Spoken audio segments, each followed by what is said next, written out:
কোন সংস্কারগুলি আসলে মানে এই মুহূর্তে দরকার বলে আপনি মনে করেন? আমি কিন্তু আমার মতামত আমি বলি।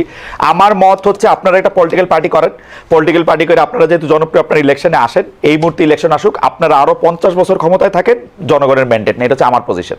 আমার কাছে মনে হয় যে জনগণ যদি আপনাদেরকে নির্বাচিত করে, আপনারা 50 বছর, আরো 20 বছর, 30 বছর, 40 বছর ক্ষমতা থাকেন, আরাম করে সংস্কার করেন, সেইটা হলো আমার পজিশন। ভাই আপনার কি মনে হয় যে আপনার কি তাহলে ব্যাপারটা দাঁড়াইতেছে যে আপনার কথা যে আমরা ক্ষমতায় আছি নাকি বিষয়টা? হ্যাঁ, এটা আমার মনে হচ্ছে। আমরা ক্ষমতায় থাকলে তো ভাই হচ্ছে আমরা ক্ষমতায় থাকলে তো রাস্তায় কিছুদিন পর পর আন্দোলন করতে হইতো না। মানে আমরা ক্ষমতায় তো ব্যাপারটা এমন, এখানে সার্বজনীন একটা সরকার আছে, ট্রানজিশনাল হচ্ছে রেসপন্সিবিলিটি পালন করতেছে এই সরকার। তো আপনি যদি মনে করেন আমরা বলতে কাদেরকে বুঝাইতেছেন? ছাত্র বৈষম্য বিরোধী ছাত্র আন্দোলন।